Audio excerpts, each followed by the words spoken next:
ನಮಸ್ಕಾರ ಸ್ನೇಹಿತರೆ, ನಮ್ಮ ಜೀವನದಲ್ಲಿ ಹಣ, ಸಂತೋಷ, ಶಾಂತಿ ಮತ್ತು ಸಮೃದ್ಧಿ ಇರಬೇಕೆಂದು ಪ್ರತಿಯೊಬ್ಬರ ಆಸೆ. ಆದರೆ ಕೆಲವೊಮ್ಮೆ ಎಷ್ಟೇ ದುಡಿದರೂ ಮನೆಯಲ್ಲಿ ಹಣ ಉಳಿಯುವುದಿಲ್ಲ. ಕುಟುಂಬದಲ್ಲಿ ಜಗಳಗಳು ಹೆಚ್ಚಾಗುತ್ತವೆ. ಮನಸ್ಸಿಗೆ ನೆಮ್ಮದಿ ಇರುವುದಿಲ್ಲ. ಮನೆಯ ವಾತಾವರಣವೇ ಭಾರವಾಗಿರುತ್ತದೆ. ಹಾಗಾದರೆ ಇದಕ್ಕೆ ಕಾರಣವೇನು? ಭಾರತೀಯ ಸಂಸ್ಕೃತಿ ಮತ್ತು ಪುರಾಣಗಳಲ್ಲಿ ಒಂದು ಮಾತಿದೆ. ಯಾವ ಮನೆಯಲ್ಲಿ ಶಾಂತಿ, ಗೌರವ ಮತ್ತು ಸಕಾರಾತ್ಮಕತೆ ಇರುತ್ತದೆಯೋ ಅಲ್ಲಿ ಶ್ರೀ ಲಕ್ಷ್ಮೀ ದೇವಿ ಇರುತ್ತಾಳೆ. ಆದರೆ ಕೆಲವು ವರ್ತನೆಗಳು, ಕೆಲವು ಅಭ್ಯಾಸಗಳು ಮತ್ತು ಕೆಲವು ನಕಾರಾತ್ಮಕ ಗುಣಗಳು ಮನೆಯಿಂದ ಲಕ್ಷ್ಮೀ ಕೃಪೆಯನ್ನು ದೂರ ಮಾಡುತ್ತವೆ ಎಂದು ನಂಬಲಾಗಿದೆ. ಇಂದಿನ ಈ ವಿಡಿಯೋದಲ್ಲಿ ನಾವು ತಿಳಿದುಕೊಳ್ಳೋಣ ಯಾವ ರೀತಿಯ ವರ್ತನೆಗಳು ಮನೆಯಲ್ಲಿ ಬಡತನ, ಕಲಹ ಮತ್ತು ದೌರ್ಭಾಗ್ಯಕ್ಕೆ ಕಾರಣವಾಗಬಹುದು ಹಾಗೂ ಮನೆಯಲ್ಲಿ ಸದಾ ಸಂತೋಷ ಮತ್ತು ಸಮೃದ್ಧಿ ಇರಲು ಏನು ಮಾಡಬೇಕು ಎಂಬುದನ್ನು. ವಿಡಿಯೋವನ್ನು ಕೊನೆಯವರೆಗೂ ನೋಡಿ, ಯಾಕೆಂದರೆ ಕೊನೆಯಲ್ಲಿ ಬಹಳ ಮಹತ್ವದ ಜೀವನ ಸಂದೇಶವಿದೆ. ಸದಾ ಜಗಳ ಮಾಡುವ ಸ್ವಭಾವ. ಸ್ನೇಹಿತರೆ, ಮನೆಯಲ್ಲಿ ಶಾಂತಿಯೇ ನಿಜವಾದ ಐಶ್ವರ್ಯ. ಆದರೆ ಕೆಲವು ಮನೆಗಳಲ್ಲಿ ಬೆಳಗ್ಗೆಯಿಂದ ರಾತ್ರಿ ತನಕ ಜಗಳ, ಕೋಪ, ಕಿರುಚಾಟ ಮತ್ತು ಮನಸ್ತಾಪ ಮಾತ್ರ ಇರುತ್ತದೆ. ಸಣ್ಣ ವಿಷಯಕ್ಕೂ ದೊಡ್ಡ ಜಗಳ, ಮಾತಿನಲ್ಲಿ ಕಠಿಣತೆ, ಒಬ್ಬರನ್ನೊಬ್ಬರು ನೋಯಿಸುವ ವರ್ತನೆ. ಇಂತಹ ವಾತಾವರಣ ಮನೆಯಲ್ಲಿ ನಕಾರಾತ್ಮಕ ಶಕ್ತಿಯನ್ನು ಹೆಚ್ಚಿಸುತ್ತವೆ ಎಂದು ನಂಬಲಾಗಿದೆ. ವಿಶೇಷವಾಗಿ ಮಹಿಳೆ ಮನೆಯ ಶಾಂತಿಯನ್ನು ಕಾಪಾಡುವ ಪ್ರಮುಖ ವ್ಯಕ್ತಿಯಾಗಿದ್ದಾಳೆ ಎಂದು ಭಾರತೀಯ ಸಂಸ್ಕೃತಿಯಲ್ಲಿ ಹೇಳಲಾಗುತ್ತದೆ. ಯಾವ ಮನೆಯಲ್ಲಿ ಸದಾ ಕೋಪ, ಅವಮಾನ, ಜಗಳ, ಅಸಹನೆ ಇರುತ್ತದೆಯೋ ಅಲ್ಲಿ ಮಕ್ಕಳ ಮನಸ್ಸಿನ ಮೇಲೂ ಕೆಟ್ಟ ಪರಿಣಾಮ ಬೀರುತ್ತದೆ. ಆ ಮನೆಯ ಸದಸ್ಯರಿಗೆ ಮನಃಶಾಂತಿ ಇರುವುದಿಲ್ಲ. ಅಶುದ್ಧತೆ ಮತ್ತು ಅಲಕ್ಷ್ಯ. ಧಾರ್ಮಿಕ ನಂಬಿಕೆಗಳ ಪ್ರಕಾರ ಲಕ್ಷ್ಮೀದೇವಿಗೆ ಸ್ವಚ್ಛತೆ ಬಹಳ ಪ್ರಿಯ. ಅಸ್ವಚ್ಛ ಮನೆ, ಕಸದ ವಾತಾವರಣ ಮತ್ತು ಅಲಕ್ಷ್ಯ ಇರುವ ಸ್ಥಳದಲ್ಲಿ ನಕಾರಾತ್ಮಕ ಶಕ್ತಿ ಹೆಚ್ಚುತ್ತವೆ ಎಂದು ಹೇಳಲಾಗುತ್ತದೆ. ಉದಾಹರಣೆಗೆ, ಅಡುಗೆ ಮನೆ ಅಶುದ್ಧವಾಗಿರುವುದು, ಪೂಜಾ ಸ್ಥಳ ಸ್ವಚ್ಛವಾಗಿರದಿರುವುದು, ಹಳೆಯ ಒಡೆದ ವಸ್ತುಗಳು ತುಂಬಿಕೊಂಡಿರುವುದು, ಬೆಳಗ್ಗೆ ತಡವಾಗಿ ಎದ್ದು ಮನೆಯ ಕೆಲಸಗಳನ್ನು ನಿರ್ಲಕ್ಷಿಸುವುದು ಇವು ನಿಧಾನವಾಗಿ ಮನೆಯ ವಾತಾವರಣವನ್ನು ಬದಲಾಯಿಸುತ್ತವೆ. ಸ್ವಚ್ಛ ಮನೆ ಎಂದರೆ ಕೇವಲ ಹೊರಗಿನ ಸ್ವಚ್ಛತೆ ಅಲ್ಲ, ಮನಸ್ಸಿನ ಸ್ವಚ್ಛತೆಯೂ ಮುಖ್ಯ.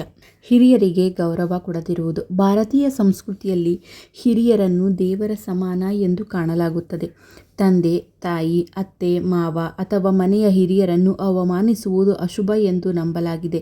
ಯಾವ ಮನೆಯಲ್ಲಿ ಹಿರಿಯರ ಮಾತಿಗೆ ಬೆಲೆ ಇಲ್ಲ, ಕಠಿಣವಾಗಿ ಮಾತನಾಡುವುದು, ಅವರ ಮನಸ್ಸಿಗೆ ನೋವು ಕೊಡುವುದು ನಡೆಯುತ್ತದೆಯೋ ಅಲ್ಲಿ ಶಾಂತಿ ಕಡಿಮೆಯಾಗುತ್ತದೆ. ಹಿರಿಯರ ಆಶೀರ್ವಾದವೇ ಮನೆಯ ದೊಡ್ಡ ಸಂಪತ್ತು. ಅಹಂಕಾರ ಮತ್ತು ದರ್ಪ. ನಾನೇ ಸರಿ, ನನ್ನ ಮಾತೇ ಅಂತಿಮ. ಇಂತಹ ಅಹಂಕಾರ ಸಂಬಂಧಗಳನ್ನು ಹಾಳು ಮಾಡುತ್ತದೆ. ಅಹಂಕಾರ ಬಂದಾಗ ಪ್ರೀತಿ ಕಡಿಮೆಯಾಗುತ್ತದೆ, ಗೌರವ ಕಡಿಮೆಯಾಗುತ್ತದೆ, ಕುಟುಂಬದಲ್ಲಿ ಅಂತರ ಹೆಚ್ಚಾಗುತ್ತದೆ. ಸ್ನೇಹಿತರೆ, ಮನೆಯಲ್ಲಿ ಐಕ್ಯತೆಯೇ ನಿಜವಾದ ಶಕ್ತಿ. ಸುಳ್ಳು ಮತ್ತು ಮೋಸ. ಒಂದು ಸುಳ್ಳು ಕುಟುಂಬದ ನಂಬಿಕೆಯನ್ನು ಸಂಪೂರ್ಣವಾಗಿ ಮುರಿಯಬಹುದು. ಯಾವ ಮನೆಯಲ್ಲಿ ಸುಳ್ಳು, ಮೋಸ, ಮರೆಮಾಚುವ ವರ್ತನೆ ಇರುತ್ತದೆಯೋ ಅಲ್ಲಿ ಮನಃಶಾಂತಿ ಇರೋದಿಲ್ಲ. ಸತ್ಯ ಮತ್ತು ನಂಬಿಕೆ ಸಂಬಂಧಗಳ ಅಡಿಪಾಯ. ಹಣದ ವ್ಯರ್ಥ ಖರ್ಚು. ಹಣವನ್ನು ಗೌರವಿಸುವ ಮನೆಗೆ ಸಮೃದ್ಧಿ ಬರುತ್ತದೆ ಎಂದು ಹೇಳಲಾಗುತ್ತದೆ.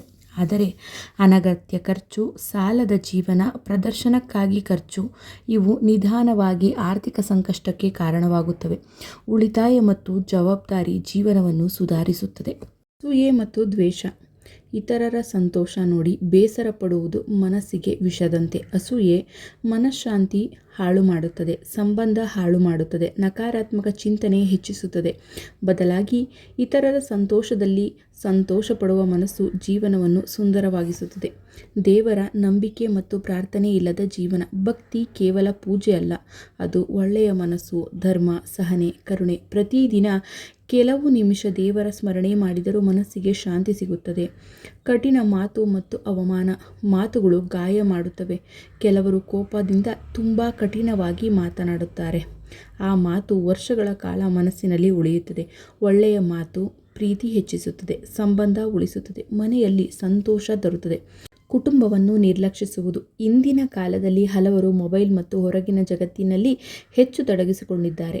ಆದರೆ ಕುಟುಂಬದ ಜೊತೆ ಸಮಯ ಕಳೆಯದಿದ್ದರೆ ಸಂಬಂಧಗಳು ದೂರವಾಗುತ್ತವೆ. ಒಟ್ಟಿಗೆ ಊಟ ಮಾಡುವುದು, ಮಾತನಾಡುವುದು, ನಗು ಹಂಚಿಕೊಳ್ಳುವುದು ಇವು ಕುಟುಂಬವನ್ನು ಗಟ್ಟಿಯಾಗಿಸುತ್ತವೆ. ಮನೆಯಲ್ಲಿ ಲಕ್ಷ್ಮೀ ಕೃಪೆ ಉಳಿಸಿಕೊಳ್ಳಲು ಏನು ಮಾಡಬೇಕು? ಪ್ರತಿದಿನ ಮನೆ ಸ್ವಚ್ಛವಿಡಿ, ಹಿರಿಯರಿಗೆ ಗೌರವ ನೀಡಿ, ದೇವರ ಪ್ರಾರ್ಥನೆ ಮಾಡಿ, ಬಡವರಿಗೆ ಸಹಾಯ ಮಾಡಿ, ಕೋಪ ಕಡಿಮೆ ಮಾಡಿಕೊಳ್ಳಿ, ಮೃದು ಮಾತು ಬಳಸಿ, ಕುಟುಂಬದ ಜೊತೆ ಸಮಯ ಕಳೆಯಿರಿ, ಹಣವನ್ನು ಗೌರವಿಸಿ, ಧನಾತ್ಮಕ ಚಿಂತನೆ ಇಡಿ. ಸ್ನೇಹಿತರೆ, ನಿಜವಾದ ಲಕ್ಷ್ಮಿ ಎಂದರೆ ಕೇವಲ ಹಣವಲ್ಲ. ಯಾವ ಮನೆಯಲ್ಲಿ ಪ್ರೀತಿ, ಶಾಂತಿ, ಗೌರವ, ಸಹನೆ, ಒಳ್ಳೆಯತನ ಇರುತ್ತದೆಯೋ ಅದೇ ನಿಜವಾದ ಶ್ರೀಮಂತ ಮನೆ. ಈ ವಿಡಿಯೋ ನಿಮಗೆ ಇಷ್ಟವಾದರೆ ಲೈಕ್ ಮಾಡಿ, ನಿಮ್ಮ ಅಭಿಪ್ರಾಯವನ್ನು ಕಮೆಂಟ್ಸ್ನಲ್ಲಿ ತಿಳಿಸಿ. ಇಂತಹ ಧಾರ್ಮಿಕ ಮತ್ತು ಜೀವನದ ಮೌಲ್ಯಗಳ ವಿಡಿಯೋಗಳಿಗಾಗಿ ಚಾನಲ್ ಸಬ್ಸ್ಕ್ರೈಬ್ ಮಾಡುವುದನ್ನು ಮರೆಯಬೇಡಿ. ಧನ್ಯವಾದಗಳು.